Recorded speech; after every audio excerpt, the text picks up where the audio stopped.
Re:Zero realizó una colaboración especial con la editorial Kadokawa para crear un set de cartas del tarot inspirado en la novela ligera, distribuido oficialmente en China y que comenzó a circular con fuerza dentro de la comunidad alrededor del año 2023. Antes de empezar, quiero aclarar algo importante.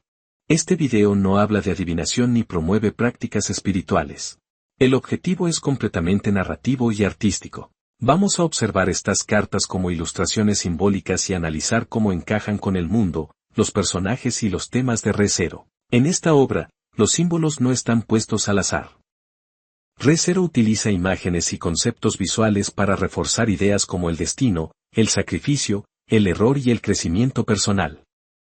En ese sentido, el tarot funciona aquí como un lenguaje visual, una forma de representar ideas que ya existen dentro de la historia.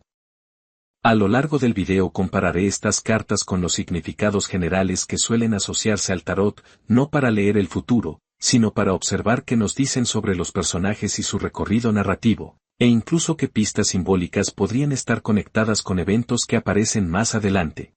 Las cartas fueron producidas para conmemorar la salida del volumen 22.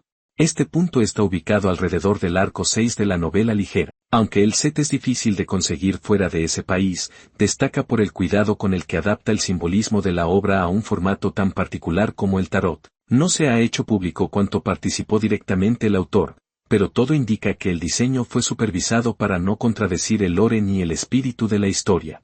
Para este análisis decidí no mostrar las ilustraciones originales completas y trabajar con versiones en silueta. Al reducir el color y centrarme en la forma y el contraste, la atención se dirige a los símbolos, además de evitar problemas de derechos de autor. Esta lectura es una interpretación personal, pensada para reflexionar tanto sobre el lore como sobre el posible rumbo de la historia. Quienes quieran ver las ilustraciones originales pueden buscarlas como Re:Zero Official Tarot Cards, revisar el set oficial de Tianjin Kadokawa o el análisis visual del canal Conejotaco. El tarot no nació como algo místico. Apareció en Europa, alrededor del siglo XV, como un juego de cartas cuyas ilustraciones representaban ideas comunes de la época, como el paso del tiempo, la suerte, la muerte, la justicia o las distintas etapas de la vida. Muchas de estas imágenes usaban símbolos que la gente ya reconocía. El sol, por ejemplo, solía asociarse con el inicio o la vitalidad, mientras que figuras ancianas o aisladas se vinculaban con el tiempo, la experiencia o la soledad. No era un sistema espiritual cerrado, sino una forma visual de representar conceptos. Mucho más tarde, hacia finales del siglo XVIII, el tarot empezó a utilizarse con fines adivinatorios. De ahí provienen muchos de los significados actuales, que en este video tomaremos solo como referencias culturales y narrativas, no como creencias. El tarot está formado por 78 cartas, pero las más conocidas son los 22 arcanos mayores, que suelen representar ideas o momentos importantes dentro de una historia. Con el tiempo, estas cartas comenzaron a entenderse como una especie de recorrido narrativo conocido como el viaje del loco. Esta idea no pertenece al origen del tarot, sino que es una forma moderna de organizarlo. El loco representa a alguien que empieza su camino sin saber qué le espera, y cada carta muestra una experiencia que lo va transformando. Más que una regla fija, el viaje del loco funciona como un mapa para contar una historia. Y aquí es donde Re:Zero encaja de forma bastante natural. La historia de Subaru gira alrededor de repetir errores, enfrentar consecuencias y cambiar como persona. No avanza en línea recta, tropieza, retrocede y vuelve a intentarlo. Por eso, usar el viaje del loco como referencia sirve como una herramienta para observar su recorrido y el papel que otros personajes cumplen dentro de ese camino. En este análisis, las cartas no se usan para predecir nada. Se utilizan como un recurso visual y narrativo para pensar la historia, y para observar cómo ciertos personajes reflejan ideas como la prueba, la pérdida, la esperanza o la transformación. Para cada carta voy a separar el análisis en dos grandes partes, la idea general y los detalles visuales. Dentro de eso, lo voy a organizar así. Primero, la idea general que esta carta suele utilizar para contar algo. Después, cómo esa idea se refleja dentro de la historia de Re:Zero. Luego, el detalle visual que normalmente define a la carta. Y por último, cómo ese detalle se adapta o se reinterpreta en la ilustración de Re:Zero. Todo lo que voy a comentar está pensado como análisis de historia e imagen, no como lectura de tarot. Cuando comience a hablar de un arco determinado de Re:Zero dejaré un letrero arriba que señale cuál arco es, para que puedan estar a salvo de spoilers. Sin embargo, para el momento que se publicaron estas cartas, la historia no había superado el arco 6 en su versión de novela ligera. Dentro del tarot, el loco representa al viajero o al protagonista de una historia. No es alguien especial desde el inicio, sino una figura que comienza sin saber realmente qué le espera. Se trata del arcano número 0, y el 0 no define algo concreto, sino un punto de partida, un estado donde todo es posible. Por eso, el loco simboliza el inicio de un viaje, alguien que se lanza a lo desconocido sin un plan claro, pero con la posibilidad de cambiar gracias a lo que vive. No empieza siendo una persona completa, su identidad se forma con el tiempo, a través de la experiencia. Llevando esta idea al mundo de Re:Zero, la comparación con Subaru surge de forma natural desde una lectura simbólica. El hecho de que el loco sea el arcano 0 encaja con su capacidad de volver al inicio, algo que incluso aparece reflejado en el título de la obra. Sin embargo, estos reinicios no son simples retrocesos. Cada vez que Subaru muere y regresa, conserva lo que aprendió, pero vuelve a enfrentarse al mundo como si saltara otra vez al vacío. Desde esta perspectiva, su historia puede entenderse como un aprendizaje constante, donde cada error modifica su manera de avanzar. En cuanto a los detalles visuales de la carta, en las barajas clásicas el loco suele representarse como alguien despreocupado, casi ajeno al peligro que lo rodea. No porque sea tonto, sino porque todavía no comprende las consecuencias de su camino. En la versión inspirada en Re:Zero, Subaru aparece con su expresión habitual, reforzando esa falta de conciencia inicial frente al riesgo. A su alrededor se observan llamas que, al mirarlas con más atención, parecen manos acercándose a su corazón. Esto sugiere que el peligro siempre está presente, incluso cuando él aún no lo percibe por completo. También se ve a Subaru señalando hacia la luna, un gesto que puede interpretarse como la búsqueda de un objetivo o de algo que todavía no puede alcanzar. Un detalle importante es que Subaru viste la ropa que utiliza a partir del arco 6. Además, el sol aparece más cercano, la luna ocupa el centro y la Tierra queda más lejos. Visualmente, esto puede leerse como una señal de que Subaru ya no está en su mundo original. Su viaje lo ha llevado cada vez más lejos de su punto de partida. Al mismo tiempo, esta composición refuerza una etapa más interna del personaje, donde el conflicto deja de ser únicamente externo y comienza a volverse personal. Dentro del tarot, la sacerdotisa representa la intuición y el conocimiento interior.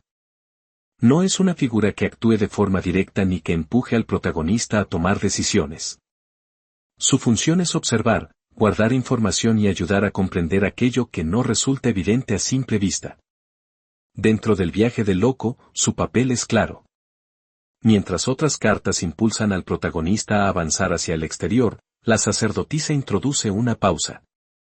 Es un momento destinado a pensar, reflexionar y mirar hacia adentro antes de continuar. No ofrece respuestas inmediatas, más bien sugiere que, antes de avanzar, es necesario entender qué está ocurriendo a nivel interno. Llevando esta idea al mundo de Re:Zero, la comparación no debe entenderse de forma literal, sino como una lectura simbólica. Durante el viaje hacia la atalaya, los personajes atraviesan un proceso constante de descubrimiento personal. Aunque Anastasia cumple el rol de líder en lo práctico, existe otra influencia que actúa desde un plano más interno. Según el lore, Eritna, el espíritu artificial vinculado a Anastasia, puede ocupar su cuerpo de manera temporal cuando la situación lo requiere. No se trata de una posesión maligna, sino de un estado en el que Anastasia queda momentáneamente en segundo plano mientras Eritna actúa a través de ella. Desde esta lectura, Anastasia representa al viajero, es quien avanza, toma decisiones y enfrenta el camino. Eritna, en cambio, encaja con el rol de la sacerdotisa, funcionando como una voz interna que observa, analiza y revela información, pero sin imponer un rumbo. En cuanto a los detalles visuales de la carta, en la iconografía clásica del tarot la sacerdotisa suele aparecer sentada entre dos pilares. No se mueve ni avanza, su postura transmite calma y espera, como si custodiara un conocimiento que solo se revela cuando el viajero está preparado para comprenderlo. En la carta inspirada en Re Zero, esta idea se representa a través de Anastasia, que aparece confundida, intentando resolver un rompecabezas con la ayuda del espíritu. La escena refuerza la idea de un proceso interno de comprensión más que de una acción inmediata. Detrás de ella aparece Julius, su caballero olvidado, que funciona como el símbolo de un futuro que Anastasia desea corregir, pero que todavía no puede alcanzar. No es una meta cercana, sino algo que permanece al fondo, esperando el momento adecuado. En lugar de los pilares tradicionales, Anastasia se encuentra entre dos cortinas que cumplen una función simbólica similar. El rompecabezas está al frente, pero las respuestas parecen encontrarse detrás, obligándola a girarse y mirar hacia el interior del espacio, y por extensión, hacia sí misma. De esta forma, Eritna cumple dentro del relato la misma función que la sacerdotisa en el tarot. No empuja el camino ni decide por el viajero, simplemente muestra lo que permanece oculto y permite que el protagonista continúe cuando esté listo. Dentro del tarot, el mago representa la voluntad y la capacidad de actuar. Es la figura que toma ideas, deseos y decisiones y las transforma en algo real.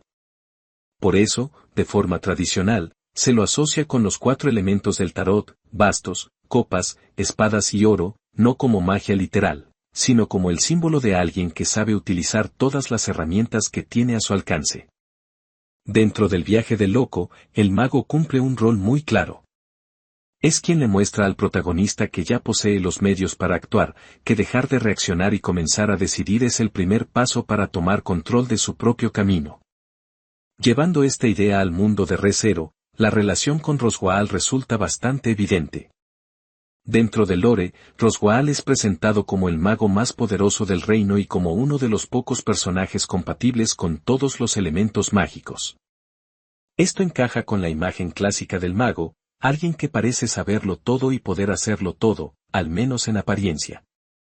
Durante los eventos del Arco 4, en el santuario, su relación con Subaru se construye como la de un maestro y un aprendiz, pero de una forma completamente torcida.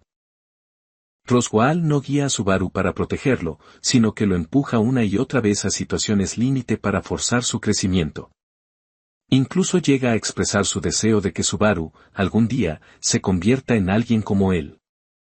Si dentro del recorrido del loco el encuentro con el mago y la sacerdotisa marca una etapa de formación, esta dinámica también se refleja en el camino de Subaru. Su confrontación con Roswaal en el Arco 4 le otorga la determinación necesaria para enfrentar conflictos futuros, mientras que su viaje junto a Anastasia en el Arco 6 pone a prueba esa determinación, obligándolo a convertirla en acciones concretas. Estos dos momentos marcan algunos de los cambios internos más importantes de Subaru a lo largo de toda la historia. En la versión clásica del tarot, el mago suele aparecer con control total de su entorno. Todo está en orden. Todo responde a su voluntad. En la versión del anime, ocurre exactamente eso. Roswaal tiene un control real sobre lo que lo rodea. Tanto el santuario como la mansión, y los eventos que él mismo pone en marcha, ocurren bajo su voluntad. La carta también muestra el camino que tuvo que recorrer para llegar a ese estatus. La pérdida de su maestra, la forma en que ha saltado de cuerpo en cuerpo a través de generaciones, y las consecuencias acumuladas de ese recorrido. El ataque a la mansión y la tragedia del Gran Conejo aparecen como símbolos de poder y como una consecuencia directa de sus decisiones. Esta versión del mago también puede interpretarse como una muestra del precio real de intentar dominarlo todo sin aceptar límites. Dentro del tarot, la emperatriz representa una figura que nutre y protege en el camino del loco. No es necesariamente una madre literal, sino alguien que cumple esa función, quien brinda los recursos, el cuidado y el entorno necesarios para que el viajero pueda crecer. También se la asocia con lo sensorial y lo terrenal, con el contacto directo con el mundo, el disfrute y la experiencia de la realidad. La emperatriz conecta al protagonista con la vida más allá de las ideas o los ideales, permitiéndole experimentar el mundo tal como es. Dentro del viaje del loco, su papel es fundamental. Es el primer vínculo profundo con el entorno, el punto en el que el viajero deja de estar aislado y comienza a formar lazos con el mundo que lo rodea. Llevando esta idea a Re:Zero, la relación con Emilia empieza a verse con claridad desde el arco 2. Más que asumir conscientemente un rol romántico, Emilia trata a Subaru desde una actitud claramente protectora y cuidadora.